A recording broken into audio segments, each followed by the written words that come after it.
ನಮಗೆ ಏನೋ ಟ್ರಾಫಿಕ್ ಅವ್ರನ್ನ ಎತ್ಕಡ್ತಾ ಇದ್ದಾನೆ, ಜಗದೀಶು ವಕೀಲರನ್ನ ಎತ್ಕಡ್ತಾ ಇದ್ದಾನೆ, RTO ಅವ್ರನ್ನ ಎತ್ಕಡ್ತಾ ಇದ್ದಾನೆ, ಅವ್ರನ್ನ ನಮ್ಮ ಮೇಲೆ ಹಿಡಿಯೋಕ್ಕೆ ಬಿಡ್ತಾ ಇದ್ದಾನೆ ಅಂತ ಹೇಳಿ ಗುಸು ಶುರುವಾಗಿದೆ. ಗೊತ್ತಿಲ್ಲದ್ರೆ ನಮ್ಮ ಹತ್ರ ಈಗ ಈ ಒಂದು ಪ್ರಸಂಗದಲ್ಲಿ ನಮ್ಮ ಹತ್ರ ಸಿಕ್ಕಾಕೊಂಡಿದ್ದಾರೆ.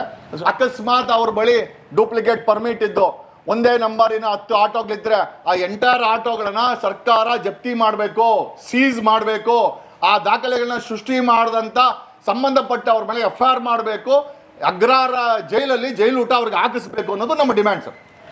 ಶಂಕರಣ್ಣನ ರೀತಿ ಆಟೋ ಡ್ರೈವರ್ಗಳು ಬೇಕಾಗಿದೆ ಹೊರತು ಗೂಂಡಾ ಆಟೋ ಡ್ರೈವರ್ಗಳು ಬೇಡ. ಆಟೋ ವರ್ಗಕ್ಕೆ ಇವತ್ತು ಮಸಿ ಬಳಿಯೋಕ್ಕೆ ಒಂದಷ್ಟು ಗೂಂಡಾಗಳು, ಒಂದಷ್ಟು ದೌರ್ಜನ್ಯಕೋರರು, ಒಂದಷ್ಟು ಲೂಟಿಕೋರರು, ಒಂದಷ್ಟು ನಿಯತ್ತಿಲ್ಲದಂಥ ಒಂದಷ್ಟು ವ್ಯಕ್ತಿಗಳು ಆ ಒಂದು ಆಟೋಗಳನ್ನು ಓಡಿಸಿ ಎಲ್ಲ ಒಂದು ಕಡೆ ಸಮಾಜಕ್ಕೆ, ಆಟೋ ಸಮುದಾಯಕ್ಕೆ ಕೆಟ್ಟ ಮಸಿಯನ್ನು ಬಳಿತಾ ಇದ್ದಾರೆ. ನಾರಾಯಣಾದರೂ ಆಟೋ ಮಾಫಿಯಾನ ರನ್ ಮಾಡ್ತಾ ಇದೆಯಾ?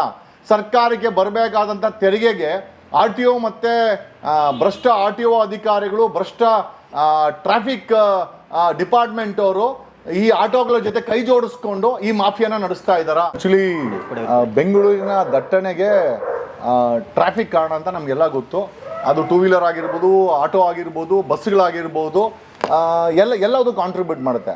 ಸೊ ಪ್ರಶ್ನೆ ಏನಪ್ಪ ಅಂತಂದರೆ, based on the analysis report RTO ಅವರು ಇವತ್ತವರೆಗೂ, ನಿನ್ನೆವರೆಗೂ, ಐ ಆಮ್ ಟಾಕಿಂಗ್ ಅಬೌಟ್ ನಿನ್ನೆ ಟ್ರಾಫಿಕ್ ಕಮಿಷನರ್ ಕೊಟ್ಟಂಥ ಈ ದಾಖಲೆ ಏನಿದೆ, 1,67,000 ಆಟೋ ಬಿಟ್ಟರೆ, 1,67,000 ನೋಡಿ ವಿತ್ ಸಿಗ್ನೇಚರ್ಸ್ ಇದೆ, 1,67,000 ಆಟೋ ಬಿಟ್ಟರೆ ಇನ್ನು ಒಂದು ಆಟೋನು ಕೂಡ ಬೆಂಗಳೂರಲ್ಲಿ ಓಡಾಡೋಂಗಿಲ್ಲ. 1,67,000 ಆಟೋ ಓಡಬೇಕಾದಂಥ ಜಾಗದಲ್ಲಿ 15 ಲಕ್ಷ, 16 ಲಕ್ಷ, 18 ಲಕ್ಷ ಆಟೋಗಳು ಓಡ್ತಾ ಇದೆ ಅಂತಂದರೆ ಈಸ್ ಗೌರ್ಮೆಂಟ್ ರನ್ನಿಂಗ್ ಮಾಫಿಯಾ? ಅಂದರೆ ಸರ್ಕಾರ ಏನಾದರೂ ಆಟೋ ಮಾಫಿಯಾನ ರನ್ ಮಾಡ್ತಾ ಇದೆಯಾ? ಸರ್ಕಾರಕ್ಕೆ ಬರಬೇಕಾದಂಥ ತೆರಿಗೆಗೆ RTO ಮತ್ತು ಭ್ರಷ್ಟ RTO ಅಧಿಕಾರಿಗಳು, ಭ್ರಷ್ಟ ಟ್ರಾಫಿಕ್ ಡಿಪಾರ್ಟ್ಮೆಂಟ್ ಅವರು ಈ ಆಟೋಗಳ ಜೊತೆ ಕೈ ಜೋಡಿಸ್ಕೊಂಡು ಈ ಮಾಫಿಯಾನ ನಡೆಸ್ತಾ ಇದ್ದಾರಾ? 1,67,000 ಪರ್ಮಿಟ್ ಇರೋ ಜಾಗದಲ್ಲಿ ಮಿಕ್ಕ ಆಟೋಗಳು ಏನು ಮಾಮೂಲಿ ಲಂಚ ಕೊಟ್ಕೊಂಡು ಅಥವಾ ಲಂಚ ಪೀಕ್ಕೊಂಡು ಏನಾದರೂ ಅಥವಾ ಲಂಚ ಇಸ್ಕೊಂಡು RTO ಅವರು ಮತ್ತು ಟ್ರಾಫಿಕ್ ಪೊಲೀಸರು ಇದನ್ನು ಓಡಾಕ್ ಬಿಟ್ಟಿದ್ದಾರಾ? ಬೆಂಗಳೂರಲ್ಲಿ ಟ್ರಾಫಿಕ್ ಜಾಯಿಂಟ್ ಕಮಿಷನರ್ ಅನುಚೇತ್ ಅವರು ಇದ್ದಾರೆ, ಹೆಸರಾಂತ I think Young blooded IPS officer. ನಮಗೆ ಅನ್ಸುತ್ತೆ ಇದಕ್ಕೆಲ್ಲ ಇದು ವರ್ಷಾನ್ಗಟ್ಲೆಯಿಂದ ನಡ್ಕೊಂಬಂದ್ಬಿಟ್ಟಿದೆ. ಇದೇನು ಇವತ್ತು ನಿನ್ನೆ ಆಗಿರುವಂಥ ಮಾಫಿಯಾ ಅಲ್ಲ ಇದು. ಈ 18-20 ಲಕ್ಷ ಆಟೋ, ಯಾವುದೇ ಆಟೋ ನೋಡಲಿ ಅಲ್ಲಿ ಶಿವಾಜಿನಗರಕ್ಕೆ ತೊಗೊಂಡೋದ್ರೆ ಗ್ರೀನ್ ಪೇಂಟ್ ಹೊಡಿಯೋದು, ಎಲ್ಲೋದು ಬೋರ್ಡ್ ಹಾಕೋದು, ಒಂದು ಕಾಕಿ ಬಟ್ಟೆ 300 ರೂಪಾಯಿಂದ ಹಾಕೊಂಬಿಟ್ಟ ಅಂತಂದರೆ ಸೊ ಅದೇ ಲೆಜಿಸ್ಲೇಮೆಂಟ್ ಅಂದರೆ ಇದು ಅಧಿಕೃತ ಅಂತ. ಅಲ್ಟಿಮೇಟ್ ಆಗಿ RTO ಅಧಿಕಾರಿಗಳ ಮೇಲೆ, ಅವರ ಹೆಗಲ ಮೇಲೆ, ಟ್ರಾಫಿಕ್ ಅವರ ಹೆಗಲ ಮೇಲೆ ಈಗ ನೋಡಿ, ಒಂದು ಆಟೋ ಓಡಿಸ್ಬೇಕಂದ್ರೆ RC ಬುಕ್ ಇಷ್ಟು ಇಂಪಾರ್ಟೆಂಟು, ಇನ್ಶೂರೆನ್ಸು ಅಷ್ಟೇ ಇಂಪಾರ್ಟೆಂಟು, ಪರ್ಮಿಟ್ ಅಷ್ಟೇ ಇಂಪಾರ್ಟೆಂಟು, ಫಿಟ್ನೆಸ್ ಸರ್ಟಿಫಿಕೇಟ್ ಇಂಪಾರ್ಟೆಂಟು, ಜೊತೆಯಲ್ಲಿ ಇವರು ಆಟೋ DL ಏನಿದೆ ಅದು ಕೂಡ ತುಂಬ ಇಂಪಾರ್ಟೆಂಟು. ಇಷ್ಟು ದಾಖಲೆಗಳನ್ನು ಮಡ್ಕೊಂಡು ಓಡಿಸ್ತಾ ಇರುವಂಥ ಆಟೋಗಳು ಎಷ್ಟಿದೆ ಅನ್ನೋದೇ ಒಂದು ದೊಡ್ಡ ಯಕ್ಷ ಪ್ರಶ್ನೆ. ಅದಕ್ಕೆ ಉತ್ತರ ಕೊಡಬೇಕಾಗಿರೋದು. ಬಟ್ ಒಂದಂತೂ ನಿಜ, 1,67,000 ಆಟೋಗಳಿಗೆ ಮಾತ್ರ ಪರ್ಮಿಟ್ ಇರುವಂಥ ಜಾಗದಲ್ಲಿ ಇಷ್ಟು ಲಕ್ಷಾಂತರ ಆಟೋಗಳು ಅಂದರೆ, ಇಫ್ ಐಮ್ ನಾಟ್ ರಾಂಗ್, ಯಾರೋ ಒಬ್ರು ಆಟೋ ಹೇಳಿದಂದ್ರೆ ಸರ್ 40 ಲಕ್ಷ ಇಲ್ಲ ಅಂದ್ರೆ ಪರವಾಗಿಲ್ಲ, 15ರಿಂದ 18 ಲಕ್ಷ ಆಟೋಗಳಂತೂ ಬೆಂಗಳೂರನ್ನು ಆವರಿಸ್ಕೊಂಡಿದೆ. ಈ ಆವರಿಸ್ಕೊಂಡಿರೋ ಆ ಆಟೋಗಳಿಗೆ ಒಂದಷ್ಟು ಸಂಘಗಳಿವೆ. ಆ ಸಂಘಗಳಿಗೆ ಒಂದಷ್ಟು ರಾಜಕಾರಣಿಗಳ ಜೊತೆ ನಂಟಿರೋ ಅಂತ ಒಂದಷ್ಟು ಗುಂಪಿನ ನಾಯಕರುಗಳಿದ್ದಾರೆ. ಇವರುಗಳೆಲ್ಲ ಏನು ಮಾಡ್ತಾ ಇದ್ದಾರೆ? ಸರ್ಕಾರದ ಬೊಕ್ಕಸಕ್ಕೆ ನಷ್ಟ ಮಾಡ್ತಾ ಇದ್ದಾರಾ? ಅಥವಾ ಆಟೋ ಅನ್ನೋ ಹೆಸರಲ್ಲಿ ಮಾಫಿಯಾಗಳೇನಾದ್ರು ರನ್ ಮಾಡಿಕೊಂಡು ಸರ್ಕಾರದ ಒಂದು ಕಡೆ ಸರ್ಕಾರದ ಬೊಕ್ಕಸಕ್ಕೆ ನಷ್ಟ, ಇನ್ನೊಂದು ಕಡೆ 18 ಲಕ್ಷ ಅಥವಾ 15 ಲಕ್ಷ ಆಟೋ ಇತ್ತು ಅಂತಂದ್ರೆ ಬೆಂಗಳೂರಿನ ರಸ್ತೆಗೆ ಅದನ್ನ ತಡ್ಕೊಳ್ಳುವಂಥ ಕೆಪಾಸಿಟಿ ಇಲ್ಲ. ಮೂರನೇದಾಗಿ ಆಟೋಗಳವರು ಗೂಂಡಾಗಳ ರೀತಿಯಲ್ಲಿ ಯೂನಿಫಾರ್ಮ್ ಹಾಕದೆ, ಮೀಟ್ರ್ ಹಾಕದೆ, ಈಗ ಎಲ್ಲ ನಮ್ಮ ಪಾಪ ನಾವು ಯಶವಂತಪುರಕ್ಕೆ ಬಾರೋಣ ಅಂತಂದ್ರೆ ಇಲ್ಲ ನಾನು ಇಂದ್ರನಗರಕ್ಕೆ ಬರ್ತೀನಿ ಅಂತಾನೆ. ಈ ಆಟೋ ಅವ್ರಿಗೋಸ್ಕರ ನಾವು ಇಂದ್ರನಗರದಲ್ಲಿ ಮನೆ ಮಾಡ್ಕೊಳಕ್ಕಾಗತ್ತಾ? ಈ ಆಟೋ ಅವ್ರಿಗೋಸ್ಕರ ನಾವು ಯಲಹಂಕದಲ್ಲಿ ಯಶವಂತಪುರಕ್ಕೆ ಬಾರೋ ಅಂತಂದ್ರೆ ನಾನು ಯಲಹಂಕಕ್ಕೆ ಬರ್ತೀನಿ ಅಂತಾನೆ. ಇವನಿಗೋಸ್ಕರ ನಾವೇನಾದರೂ ಯಲಹಂಕದಲ್ಲಿ ಮನೆ ಮಾಡ್ಕೊಳಕ ಅಂದ್ರೆ ಅವನ ಕಡೆ ನಾವು ಕಡೆ ಅವ್ನು ಬರಲ್ಲ, ಅವ್ರ ಕಡೆ ನಾವು ಹೋಗ್ಬೇಕು. ಇದು ಎಂಥ ಕರ್ಮ ಅನ್ನೋದು ನಮ್ಗೆ ಅರ್ಥ ಆಗ್ತಾ ಇಲ್ಲ. ಜೊತೆಯಲ್ಲಿ ಎಸ್ಪೆಷಲಿ ಕಂಟೋನ್ಮೆಂಟು ಮಾಲ್ಗಳ ಬಳಿ, ಆಮೇಲೆ ನಮ್ಮ ಈ BMTC ಬಸ್ ಸ್ಟ್ಯಾಂಡ್ ಮತ್ತು ನಮ್ಮ ಬೆಂಗಳೂರು ರೈಲ್ವೆ ಸ್ಟೇಷನ್ ಏನಿದೆ, ಮುಖ್ಯ ರೈಲ್ವೆ ಸ್ಟೇಷನು, ಇಲ್ಲಿರೋವಂಥ ಆಟೋ ಡ್ರೈವರ್ಗಳನ್ನು ಥೇಟ್ ಒಂದು ರೀತಿ ಗೂಂಡಾಗಳು, ಥೇಟ್ ಒಂದು ರೀತಿ ಮಾಫಿಯಾಗಳಿರ್ತಾನೆ. ಅವ್ರು ಕೇಳಿ ನೋಡಿ, ಅಲ್ಲಿ ಟ್ರಾಫಿಕ್ ಪೊಲೀಸವನಿಗೂ ಅವರು ಜುಮ್ ಅನ್ನಲ್ಲ, RTO ಅವ್ರಿಗೂ ಜುಮ್ ಅನ್ನಲ್ಲ. ಯಾವ ಮಟ್ಟದ ಮಾಫಿಯಾಗಳನ್ನು ಈ ಜಾಗದಲ್ಲಿ ಮಾಡ್ಕೊಂಡಿದ್ದಾರೆ ಅಂತಂದ್ರೆ, I think it's time for A accountability. ಲೆಕ್ಕಾಚಾರಕ್ಕೆ ಇದು ಸಮಯ. ನೀವು ಗೂಂಡಾ ಆಗಿರಿ, ನೀವು ಮಾಫಿಯಾ ಆಗಿರಿ, ನೀವು ಕಳ್ಳರಾಗಿರಿ, ನಮಗೇನು ಬೇಕಾಗಿಲ್ಲ. ನೀವು ನಮಗೆ ಲೆಕ್ಕಾಚಾರದ ಆಟೋ ಡ್ರೈವರ್ಗಳಾಗಬೇಕಾಗಿದೆ. ಅದನ್ನ ಲೆಕ್ಕಾಚಾರನ ಆಡಿಟ್ ಮಾಡಬೇಕಾದಂಥ ಕೆಲಸ ಇವತ್ತಿನ ಬೆಂಗಳೂರಿನ ಟ್ರಾಫಿಕ್ ಪೊಲೀಸರು ಮತ್ತು RTO ಅಧಿಕಾರಿಗಳ ಮೇಲೆ ಇದೆ ಸರ್. ವಿ ವಾಂಟ್ ಬೆಂಗಳೂರಿನ ಟ್ರಾಫಿಕ್ ಅವರು ಒಂದು ಯೂನಿಕ್ ನಂಬರನ್ನು, ಆಟೋಗಳ ದಾಖಲೆಗಳನ್ನ ಪರಿಶೀಲಿಸಿ, ಇಲ್ಲಿ ನಮ್ಮ ಕಾರ್ಯಪರ ಗ್ರೌಂಡ್ ಇದೆ, ಒಂದು ಡ್ರೈವನ್ನ ಮಾಡಿ ಆ ಡ್ರೈವ್ ಮುಖಾಂತರ ಈ 1,67,000 ಆಟೋಗಳಿಗೆ ಐಡೆಂಟಿಫಿಕೇಶನ್ ನಂಬರನ್ನು, ಯೂನಿಕ್ ನಂಬರನ್ನು ಕೊಡಬೇಕು. ಜೊತೆಯಲ್ಲಿ ಹಿಂದ್ಗಡೆ ಇನ್ ಕೇಸ್ ಯಾರಾದರೂ ಅವರು ಮೀಟ್ರ್ ಯಾಕೆ ಹಾಕಲ್ಲ ಅಂತಂದರೆ ಅಥವಾ ಬರಲ್ಲ ಅಂತಂದರೆ ಹಿಂದ್ಗಡೆ ಆಟೋ ಹಿಂದ್ಗಡೆ ಪೊಲೀಸ್ ಕಂಟ್ರೋಲ್ ರೂಮಿನ ಐ ಥಿಂಕ್ 112 ನಂಬರನ್ನು ಏನೋ ಪ್ರತಿಯೊಂದು ಆಟೋಗಳ ಮೇಲೆ ಹಾಕಬೇಕು. ಆಮೇಲೆ ಹೊರಗಡೆಯಿಂದ ಬಂದಿರೋವಂಥ ಬೇರೆ ಭಾಷಿಗರಾಗಿರ್ಬೋದು, ಅವರು ನಮ್ಮ ಗೆಸ್ಟು, ಅವರನ್ನು ಹೆಚ್ಚು ಹಣ ವಸೂಲಿ ಮಾಡೋಕ್ಕೋಸ್ಕರ ಅವರೇನಾದರೂ ಯಾಕಪ್ಪ ಕ್ಯೂ ಭಯ ಅಪ್ ಜ್ಯಾದಾ ಲೇರೆ ಅಂದರೆ ಕನ್ನಡ ಮಾತಾಡೋದು ಅವ್ರಿಗೆ ಹೊಡಿಯೋಕೆ ಹೋಗೋದು, ಕನ್ನಡದ ಹೆಸರಲ್ಲಿ ದಬ್ಬಾಳಿಕೆ ಮಾಡೋದು, ಕನ್ನಡದ ಹೆಸರಲ್ಲಿ ವಸೂಲಿ ಮಾಡೋದನ್ನು ಈ ಗೂಂಡಾ ಆಟೋಗಾರಗಳು ಮಾಡ್ತಾ ಇದ್ದಾರೆ. ಎಲ್ಲರೂ ಅಲ್ಲ, ಒಂದಷ್ಟು ಗೂಂಡಾ ಆಟೋಗಳ ಡ್ರೈವರ್ಗಳಿದ್ದಾರೆ. ಎಷ್ಟೋ ಲಕ್ಷಾಂತರ ಆಟೋ ಡ್ರೈವರ್ಗಳ ಬಳಿ DL ಸಹ ಇಲ್ಲಂತೆ, ಡೂಪ್ಲಿಕೇಟ್ DL ಇಟ್ಕೊಂಡು ಓಡಿಸ್ತಾ ಇದ್ದಾರೆ ಅಂತ ಕೂಡ ಆರೋಪ ಇದೆ. ಇಲ್ಲೇ ನೋಡಿ, 1,67,000 ಆಟೋ ಬಿಟ್ಟು ಬೇರೆ ಯಾವುದೇ ಆಟೋಗಳು ಕೂಡ ಅನಧಿಕೃತ ಅನ್ನೋದನ್ನ ಸರ್ಕಾರಿ ದಾಖಲೆ ಹೇಳುತ್ತೆ. ಈ ಸರ್ಕಾರಿ ದಾಖಲೆ ಹಿಡ್ಕೊಂಡ್ರೆ ಬೆಂಗಳೂರನ್ನ ಒಂದು ಹದ್ದುಬಸ್ತಿಗೆ ತರಬೇಕಾದಂಥ ಕೆಲಸವನ್ನ ಇವತ್ತಿನ ಜಾಯಿಂಟ್ ಕಮಿಷನರ್ ಅನುಚ್ಛೇದ ಮಾಡಬೇಕು. RTO ಕಮಿಷನರ್ ಡ್ರೈವ್ ಮಾಡಬೇಕು, ಇವರನ್ನು ಡ್ರೈವ್ ಮಾಡಿ ಹಿಡಿಬೇಕು ಸರ್. ಸರ್ ಇನ್ನೊಂದು, ಈಗ 1.5 ಲಕ್ಷ ಆಟೋ ಪರ್ಮಿಟ್ ಅಂತ ಹೇಳ್ತಾ ಇದ್ದೀರಾ, ಬಟ್ ರಿಜಿಸ್ಟ್ರೇಷನ್ ಯಾರು ಬಿಡ್ತಾರೆ ಇದನ್ನ? ಅಲ್ಲ ಅದೇ ಈಗ ನೋಡಿ, ಒಂದು ಕಡೆ ಪರ್ಮಿಟ್ ಇಲ್ಲದೆ ರಿಜಿಸ್ಟ್ರೇಷನ್ ಮಾಡಂಗಿಲ್ಲ. RTOನೇ ಪರ್ಮಿಟ್ ಇಶ್ಯೂ ಮಾಡಬೇಕಾದಂಥ ಪ್ರಾಧಿಕಾರದಿಂದ ಈಗ ಪರ್ಮಿಟೇ ಇಲ್ಲ ಅಂದ್ರೆ ಪರ್ಮಿಟ್ ಇಟ್ಕೊಂಡೆ ಇದನ್ನ ರಿಜಿಸ್ಟ್ರೇಷನ್ ಮಾಡಬೇಕು ಅನ್ನೋ ಒಂದು ಆದೇಶವನ್ನ ಸ್ವತಃ RTO ತರಬೇಕಾಗಿದೆ. ಈಗ ಯಾರೋ ಈ ಸೇಟುಗಳು ದುಡ್ಡು ಕೊಡ್ತಾರೆ, ಒಂದು ಸೇಟು ಫೈನಾನ್ಸು ಗಾಡಿನ 10-20 ಸಾವಿರ ಕೊಟ್ಟು ತಂದ್ಬಿಡೋದು, ಅದನ್ನ ರಿಜಿಸ್ಟ್ರೇಷನ್ ಮಾಡ್ಬಿಡೋದು. ಪರ್ಮಿಟ್ ಇಲ್ಲದೆ ಇಷ್ಟು ಗಾಡಿಗಳನ್ನ ಓಡಿಸಿದ್ರೆ ಸರ್ಕಾರದ ಬೊಕ್ಕಸಕ್ಕೆ ಎಷ್ಟು ನಷ್ಟ. ಈಗ ಪರ್ಮಿಟ್ಗೆ ತನ್ನದೇ ಆದಂಥ ಒಂದು ಸರ್ಕಾರಿ ಐ ಥಿಂಕ್ ಒಂದು ರೆಸಿಪ್ಟ್ ಅಂತ ಇದೆ. ಈಗ ಯಾಕದು? ಆಮೇಲೆ ಒಂದು ರೋಡ್ಗೆ ಮತ್ತೆ ಬೆಂಗಳೂರಿನ ರೋಡ್ಗೆ ಒಂದು ಆಡಿಟ್ ರಿಪೋರ್ಟ್ ಅಂತ ಇರ್ತದೆ, ಇಷ್ಟು ಗಾಡಿ ಮಾತ್ರ ಓಡಕ್ಕೆ ಸಾಧ್ಯ, ಅಷ್ಟು ಗಾಡಿ ಬಿಟ್ಟರೆ ಟ್ರಾಫಿಕ್ ಜಾಮ್ ಆಗೋದು ಸಹಜ. ಇವತ್ತು ಬೆಂಗಳೂರಿನ ಟ್ರಾಫಿಕ್ ಜಾಮು ಪ್ರಪಂಚದಲ್ಲೇ ಅತಿ ನಿಧಾನವಾಗಿ ಓಡಾಡುವಂಥ ಏನೋ ರಸ್ತೆಗಳಿದ್ರೆ ಅದು ಸಿಟಿ ಇದ್ರೆ ಅದು ಬೆಂಗಳೂರು ಅಂತ ಅದು ಹೆಸರುವಾಸಿ ಆಗಿಬಿಟ್ಟಿದೆ. ಹಾಗಾಗಿ ಈ ಅನಧಿಕೃತ ಆಟೋಗಳನ್ನು ಆಡಿಟ್ ಮಾಡಿ ಪತ್ತೆ ಹಚ್ಚಬೇಕಾದ್ದು ಜವಾಬ್ದಾರಿಯನ್ನು ಬೆಂಗಳೂರಿನ ಜಾಯಿಂಟ್ ಕಮಿಷನರ್ RTO ಮಾಡಬೇಕಾಗಿದೆ. ಸರ್ ಇನ್ನೊಂದು, ಕೆಲವರು ಒಬ್ಬೊಬ್ಬರ ಹೆಸರಲ್ಲೇ 10-20 ಗಾಡಿಗಳು, ಕೆಲವು ಕಂಪನಿಗಳು ಅಂದರೆ 1,000-2,000 ಗಾಡಿಗಳು ಬಿಟ್ಟಿದ್ದಾರೆ, ಅದು ಕಾನೂನು ಅವಕಾಶ ಇದೆಯಾ ಸರ್? ಅದು ಇಲ್ಲ, ಆ ರೀತಿ ಸರ್ ಪರ್ಮಿಟ್ ಇಲ್ಲದೆ ಯಾರೂ ಕೂಡ ಗಾಡಿಗಳನ್ನ ಬಿಡಂಗಿಲ್ಲ.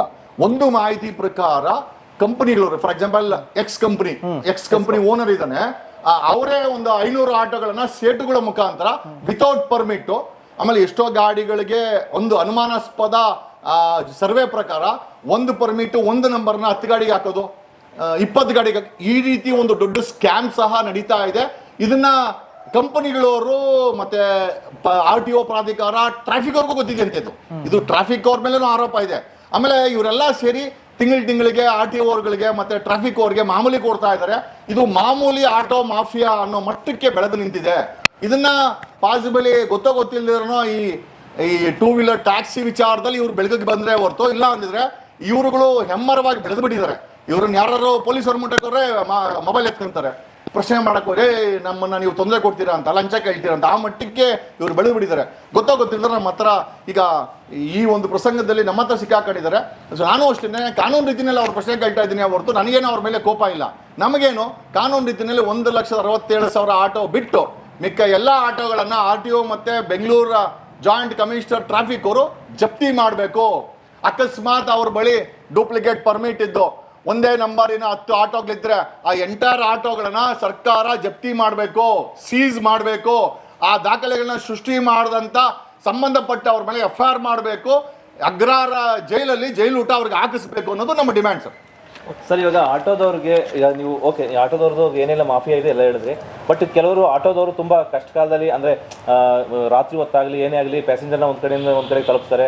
ಆಟೋದವರು ಎಷ್ಟೋ ಕುಟುಂಬಗಳು ಪಾಪ ಅದನ್ನ ನಂಬ್ಕೊಂಡು ಜೀವನ ಮಾಡ್ತಾ ಇದೆ. ಸೊ ಅಂಥವ್ರಿಗೆ ಏನೋ ತೊಂದರೆ ಆಗಲ್ವಾ ನೀವು ಈ ರೀತಿ? ಸರ್ ಈಗ ನಾನು we are coming to exactly the same point.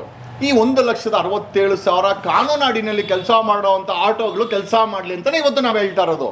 ಅದನ್ನು ಬಿಟ್ಟು ಯಾವುದೋ ಸ್ಕ್ರಾಪ್ ಅಂಗಡಿಗೆ ಹೋಗೋದು, ಒಂದು ಆಟೋಗೆ ಬಣ್ಣ ಹೊಡ್ಕೊಂಡು ತಗೊಂಬಂದು ಅದೇ ನಂಬರು, ಫ್ರೆಂಡ್ ನಂಬರ್ ಅದನ್ನೇ ಹಾಕೊಳ್ಳೋದು, ಯಾರೋ ಫ್ರೆಂಡ್ ಡಿ ಎಲ್ ಮಾಡ್ಕೊಂಡಿರ್ತಾರೆ ಆ ಡಿ ಎಲ್ನ ಜೆರಾಕ್ಸ್ ಮಾಡ್ಕೊಳ್ಳೋದು, ಆ ಫ್ರೆಂಡು ಪರ್ಮಿಟ್ ಮಾಡಿಸ್ಕೊಂಡಿರ್ತಾನೆ ಅದೇ ಪರ್ಮಿಟನ್ನು ಮಡ್ಕೊಳ್ಳೋದು. ಆಮೇಲೆ ಎಲ್ಲದಕ್ಕಿಂತ ಹೆಚ್ಚಾಗಿ ತಾವು ನೋಡಿರ್ಬೋದು, ಕಳೆದ 5-6 ವರ್ಷದಲ್ಲಿ ಟ್ರಾಫಿಕ್ ಪೊಲೀಸರಾಗಿರ್ಬೋದು, ಆರ್ ಟಿ ಒಗಳಾಗಲಿ ಆಗಿರ್ಬೋದು, ಆಟೋಗಳರನ್ನು ತಪಾಸಣೆ ಮಾಡುವಂಥ ಕೆಲಸಕ್ಕೆ ಹೋಗಿಲ್ಲ.